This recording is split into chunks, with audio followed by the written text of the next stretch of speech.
या ठिकाणी मी तुम्हाला सर्वांना तुमच्या प्रसार माध्यमाच्या माध्यमातून सांगू इच्छिते की काल राष्ट्रसंत परमपूज्य नम्रमुनी महाराज त्यांनी बोरवलीला अतिशय सुंदर असा मोठा कार्यक्रम आयोजित केला होता। आपल्या मुंबईची शान असलेले आपले मुंबईचे डबेवाले यांच्यासाठी जवळपास 108 ई बाईक्स आणि दिव्यांग त्यांच्यासाठी जवळपास 10 अशा त्यांच्या उपयोगी असलेल्या अशा बाईक त्या ठिकाणी त्यांनी कार्यक्रमाच्या माध्यमातून त्यांना दिल्या। त्याचबरोबर पूर्ण आपल्या आपण जर पाहतो की मुके जी जनावरं आहेत, कुत्रा असतील रस्त्यावरचे, मांजरी असतील, पक्षी असतील, कधी रस्त्यावरती गाडी चालवत असताना ॲक्सिडेंटमध्ये त्यांचा अपघात होतो, जखमी होतात, अशा सगळ्या मुक्या प्राण्यांसाठी एक मोठं अद्ययावत हॉस्पिटल, एक नाही दोन नाही तर पूर्ण भारतामध्ये 24 असे मुक्या जनावरांसाठी हॉस्पिटल, त्याचं काल ओपनिंग झालं। आदरणीय मुख्यमंत्री देवेंद्र फडणवीस साहेब त्या ठिकाणी उपस्थित होते, त्यांच्या हातून आदरणीय उपमुख्यमंत्री एकनाथ शिंदे साहेब त्या ठिकाणी उपस्थित होते। संपूर्ण मुंबईचा एक त्यांना मानणारा सगळा पूर्ण समाज, सगळे भक्त त्या ठिकाणी उपस्थित होते। या ठिकाणी मला ज्यावेळी बोलायला सांगितलं, मला मी भाषणाला उभे राहिले त्यावेळी मी माझ्या मनात एक त्यांच्याविषयी जो आदर होता तो त्या ठिकाणी मी व्यक्त केला। मी त्या ठिकाणी असं सांगितलं की गेले 1.5 वर्ष मला त्रास होता गळ्याचा, मी औषध उपचार करत होते, डॉक्टरांची औषधं पण चालू होते, पण ज्यावेळी मी राष्ट्रसंत आदरणीय परमपूज्य नम्रमुनी महाराजांना हा विषय सांगितला की आता मी सतत बोलत असताना माझ्या गळ्याकडे दुखतं, मी औषधं घेते, तर त्यांनी सांगितलं ओमचा उच्चार करा। दीर्घ म्हणजे आपण उच्च कोटीचा जेव्हा ओमचा उच्चार करतो त्यावेळी आपल्या गळ्याला एक व्यायाम होतो, आराम पडतो। ते त्यांनी माझ्याकडनं करून घेतलं ओमचा उच्चार। त्या ठिकाणी आम्ही गुजरातला आदरणीय घाटकोपर पूर्वचे आमदार परागबाई शहा, आमच्या नगरसेविका राखीताई जाधव, धर्मेश गिरी आणि आम्ही गुजरातला आश्रममध्ये त्यांचा आशीर्वाद घ्यायला गेलो होतो। त्यावेळी त्यांनी आमच्याकडनं ओमचा उच्चार करून घेतला आणि मी तो सातत्याने माझ्या घरी रोज उठून करते आणि त्याचा परिणाम असा झाला की माझा गळा चांगला झाला। आज तुम्ही माझा आवाज बघताय, तर मी ती भावना माझी व्यक्त केली। ह्याच्यामध्ये कुठेही अंधश्रद्धेला प्रोत्साहन देण्याचं काम नव्हतं। स्वामी समर्थ महाराज, साईबाबा, सगळ्या आम्ही भक्त आहोत। आदरणीय नम्रमुनीजी यांना आम्ही फॉलो करतोय। इतक्या मोठ्या संत नम्रमुनी महाराजांच्या बाबतीत मी घरी सुद्धा पोचले नाही तर अशा पद्धतीच्या न्यूज लावल्या गेल्या, अतिशय घाणेरडं, म्हणजे किळस वाटतोय मला या गोष्टीचा की तुम्ही कोणाबरोबर कोणाला जोडताय हा तरी विचार किमान प्रसार माध्यमांनी करायला पाहिजे। मला खरोखर वाईट वाटतं या गोष्टीचं।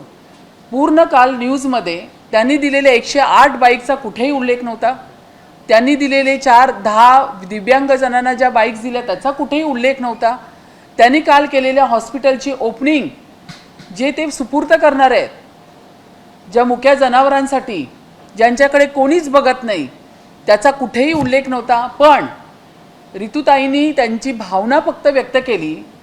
त्याबरोबर जे 27 आणि 20 पैसे घेऊन जे ट्रोल करतात, त्यांच्या घरात का आया बहिणी आहेत की नाही? कशा पद्धतीने तुम्ही ट्रोल करता? एखाद्या महिलेच्या बाबतीत कुठल्या खालच्या थराला तुम्ही जाऊन ट्रोलिंगची भाषा वापरता? माझा हा प्रश्न आहे। आणि ते जे आहेत उबाटाचे भोंगे संजय राऊत, त्यांच्या तर काही जिभेला हाडच राहिलेलं नाहीये। भाषा काय, बोलण्याची काय पद्धत, एका महिलेच्या बाबतीत तुम्ही बोलताय त्याला काय वाटतं तुम्हाला? ज्यावेळी तुम्हाला ईडी लागली, तुमच्या मिसेसवरती आलं, तुमच्या मुलींवरती आलं, तेव्हा तुम्ही उफाळून बाहेर आलात, तेव्हा तुम्हाला कळतात तुमच्या घरात पण आया बहिणी आहेत।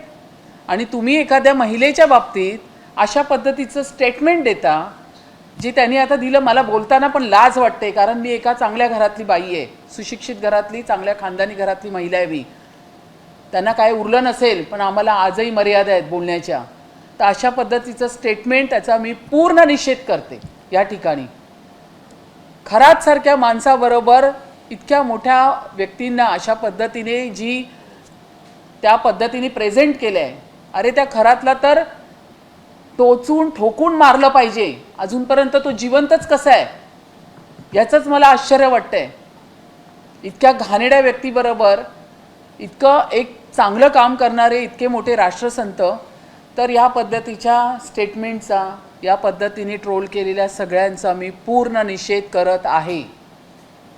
तुम्ही बोलल्यानंतर मंत्री मुकेश प्रभात थोडा त्या ठिकाणी होते, ते देखील असं म्हटले की ताईंना देखील अशा प्रकारचा प्रत्यय आलाय, नगरसेविका होत्या त्या महापौर झाल्या, गुरुजींच्याच आशीर्वादामुळे हे शक्य झालं, अशा प्रकारचं देखील वक्तव्य केलं. यामध्ये काही तथ्य आहे का? नाही. या ठिकाणी मला माझं तिकीट त्यानंतर महापौरपदी बसवणारे आमचे भारताचे पंतप्रधान आदरणीय नरेंद्र मोदी साहेब त्यांचा आशीर्वाद आणि या ठिकाणी आमच्या महाराष्ट्राचे आमच्या लाडक्या बहिणींचे लाडके भाऊ देवाभाऊ आदरणीय मुख्यमंत्री देवेंद्र फडणवीस साहेब यांच्याच आशीर्वादाने मी या ठिकाणी महापौरपदी बसलेली आहे आणि माझ्या कर्तृत्वाने मी बसलेली आहे. माझे कष्ट आहेत, माझी मेहनत आहे आणि माझं कर्तृत्व आहे, म्हणूनच मला या ठिकाणी महापौरपदी बसवलेलं आहे. राजकीय विरोधक तर टीका करत आहेत, पण समाज माध्यमांवर अनेक जण व्यक्त होतात, त्यात अनेक वैचारिक गोष्टीतून येणारे लोक म्हणतात की अंधश्रद्धा पसरवण्याचं काम अंधश्रद्धेचा हा विषयच नाहीये, हा श्रद्धेचा विषय. पुन्हा मी तुम्हाला सांगते, अंधश्रद्धा ती जी तुम्ही बघताय इतके दिवस खरातच्या माध्यमातून, हा श्रद्धेचा विषय. मी फॉलो करते नम्र गुरुजींना, तो श्रद्धेचा विषय. या ठिकाणी अंधश्रद्धा आली कुठून? मी फक्त हेच बोलून दाखवलं की त्यांनी माझ्याकडनं माझ्या स्टेटमेंटमध्ये ओम राहिलं असेल, पण ओमचा उच्चार त्यांनी मला शिकवला. ओम कसं घ्यायचं त्या पद्धतीने ओम घे ना. हिंदू धर्माचं तर हिंदू धर्म आहे ओमवरती आहे, पूर्ण ब्रह्मांड ओमवरती आहे. त्यांनी सांगितलं, ऋतुताई ओमचा उच्चार करा. तुम्ही राजकारणातल्या काम करणाऱ्या महिला आहे, सातत्याने तुम्हाला माईकमध्ये, सातत्याने सभागृहात, सातत्याने मीडियासमोर बोलावं लागतं. तुमचा आवाज चांगला असणं, खणखणीत असणं फार गरजेचं आहे. आणि म्हणूनच मी त्या ठिकाणी ते बोलले की श्रद्धा, त्यांचा आशीर्वाद मला मिळाला. आणि खरंच गेले 1.5 वर्ष मी सफर करत होते घशामुळे, तो माझा घसा आज क्लिअर झाला. अशाच तुम्ही एका धर्मगुरूंबद्दल आदराने बोलतात आणि त्यांचा आशीर्वाद आणि तुम्ही आजपर्यंत काम करतात असं म्हणतात. असेच एक धर्मगुरू काल दादरमध्ये म्हणताना म्हणाले आहे की ताराराणी ज्या आहेत त्या जैन धर्मीय आहेत, त्या मराठी नाही आहेत. नाही, मला याविषयी काही माहीत नाही आहे. मी माहिती घेऊन बोलेल. तुर्तास मला तरी याविषयी काही माहीत नाही आहे.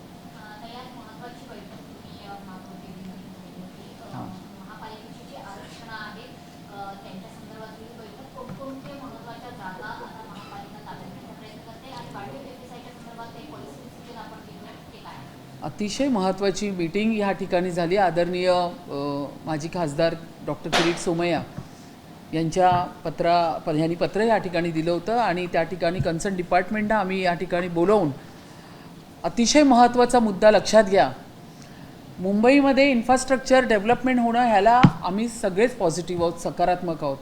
मुंबईमध्ये विकासक त्या ठिकाणी डेव्हलपमेंट झाली पाहिजे. लोकांना लहान घरातून मोठ्या घरात गेलं पाहिजे, ह्याच्यासाठी आम्ही आग्रही आहोत. आम्ही म्हणजे आम्हीच नाही, पूर्ण ट्रिपल इंजिन सरकार या ठिकाणी आग्रही आहे. पण ते सर्व होत असताना या ठिकाणी ॲम्युनिटीज असतात. प्रत्येक विकासक त्या ठिकाणी, म्हणजे प्रत्येकाच्याच ठिकाणी नसेल, पण काही ठिकाणी काही डेव्हलपमेंट हे BMCच्या माध्यमातून होतात, काही डेव्हलपमेंट हे माढाच्या माध्यमातून होतात, तर काही डेव्हलपमेंट हे SRAच्या माध्यमातून होतात. या ठिकाणी BMCच्या माध्यमातून होताना त्या ठिकाणी जर काही ॲम्युनिटीज प्लॉट असतील तर ते प्लॉट BMCच्या मालकीचे आहेत आणि ते प्लॉट आम्हाला हँडओव्हर झाले पाहिजे, अशा पद्धतीची ही मीटिंग होती. गेले 1985 आणि 2015 पर्यंतचा सगळा रेकॉर्ड आम्ही मागितला. तो रेकॉर्ड ह्यांच्याकडे नाही, पण त्यांनी ते मान्य केलं या मीटिंगमध्ये. तो रेकॉर्ड जवळपास 5,000 कोटीचा आहे आणि तो त्यांनी आम्हाला पुढील काही महिन्यामध्ये, एका महिन्यामध्ये देण्याचं त्यांनी मान्य केलं आहे. पण आता 2015 ते 25चा जो रेकॉर्ड आहे, जे डेव्हलपर मुंबईमध्ये डेव्हलपमेंट करतात आहे त्या ठिकाणी जे ॲम्युनिटीज प्लॉट आहेत तो त्यांनी आठवड्याभरामध्ये देण्याचं या ठिकाणी मान्य केलं आहे. पुन्हा मी या ठिकाणी पुढे जाऊन सांगते की नीलमनगरला या ठिकाणी फॉलोअप घेतलं होतं पूर्ण किरीट सोमय्या यांच्या माध्यमातून. आपण मुंबई महानगरपालिका आम्हीसुद्धा फॉलोअप घेतलं होतं. तर नीलमनगरमध्ये गेले 30 वर्ष एक बिल्डर जवळपास 18,000 स्क्वेअर मीटरची जागा वापरत होता. म्हणजे जवळपास झाली किती मोठी, खालती दवाखाना आणि वरती वेलफेअर सेंटर. ते आता ह्या पद्धतीने फॉलोअप घेऊन आपण ते महानगरपालिकेला हँडओव्हर केलेले आहे. उदाहरण नंबर 1 ही सुरुवात केलेली आहे.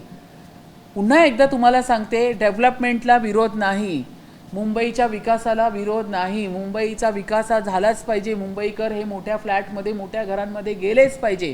पण ते करत असताना विकासकांनी त्या ठिकाणी जे आमचे मालकीचे ॲम्युनिटीज प्लॉट आहेत ते आम्हाला दिले पाहिजे. मग काही ठिकाणी शाळा आहेत, काही ठिकाणी वेलफेअर सेंटर आहेत, ते जे ते गिळंकृत करायचं बघतात आहे ह्या ठिकाणी ते आम्ही होऊ देणार नाही. ओसीच्या वेळी आम्ही ती मागणी आम्ही परिपूर्ण म्हणजे पूर्ण तो प्लॅन आहे तो मागवून आम्ही अशा पद्धतीने जे ह्या ठिकाणी घेणं आहे. आणि मुलुंडमध्ये पूर्वमध्ये ऑल इंडिया इन्स्टिट्यूट जी महापालिकेची शाळा आहे त्या ठिकाणी 5 स्टार शाळा झाली आहे, तीसुद्धा त्याची चौकशी करून तीही घेण्याच्या आम्ही पूर्ण प्रयत्नात आहोत. अजून एक विषय आहे जन्म प्रमाणपत्र घोटाळा, जो वारंवार ह्याची मीटिंग्स आम्ही प्रत्येक महिन्याला रिव्ह्यू मीटिंग घेतो आहे. तर आता ह्या ठिकाणी जर कुर्ला येथे जर आपण बघायला गेलो तर कुर्ल्याला जवळपास 2582 केसेस आहे. ई वॉर्डला 2260 केसेस आहेत. के वेस्टला फक्त 4 केसेस आहेत आणि आर नॉर्थला फक्त 45 केसेस आहे. याला आपण ॲबनॉर्मॅलिटी बोलणार, म्हणजे एका वॉर्डला एवढे आणि एका वॉर्डला एवढेच कसे, ही हा विषय एक संशयाचा विषय आहे. तर ह्या ठिकाणी उपायुक्त शरद उघडे यांना बोलवून एक आपण विशेष समिती या ठिकाणी करतो आहे. एक विजिलन्स, IT, लिगलचे तिथे अधिकारी असणार आणि हेल्थचे अधिकारी असणार आणि एक आपण न्यूट्रल असे एक ऑफिसर्स घेऊन एक 5 जणांची आपण विशेष समिती बनवतो आहे. आणि ह्या ठिकाणी आपण काम करून ह्या ज्या तफावत दिसतात आहे, मग एका ठिकाणी एवढी जास्त संख्या कशी, ते एका ठिकाणी 4 आणि 5च कसे, ह्याच्यावरती आपण चौकशी समिती ह्या ठिकाणी नेमतो आहे. आणि इथे जर तुम्ही पाहिलं असेल तर तुमच्या माईकच्या खाली आहे 5 FIR आपण घेतलेले आहेत. त्याच्याविषयी पण आपण त्या ठिकाणचे DCP आहेत त्यांना किंवा जॉईंट CP असतात त्यांना बोलवून आपण हे FIR आणि त्याच्या संदर्भात पूर्ण माहिती आपण मागवून घेतोय. अंदाजे कुठल्या वॉर्डमध्ये संख्या जास्त होते आणि कुठल्या वॉर्डमध्ये कमी होते? येस, यामध्ये कुर्ल्याला जर 2582 आहेत, ई वॉर्डला 2260 केसेस मिळालेल्या आहेत. या 2 वॉर्डला जास्त आहेत. तर या 2 वॉर्डला एवढ्या कमी कशा, केला 4च कसे, आर नॉर्थला 45च कसे, ह्याची चौकशी पूर्ण होणार. ABP माझा, उघडा डोळे बघा नीट.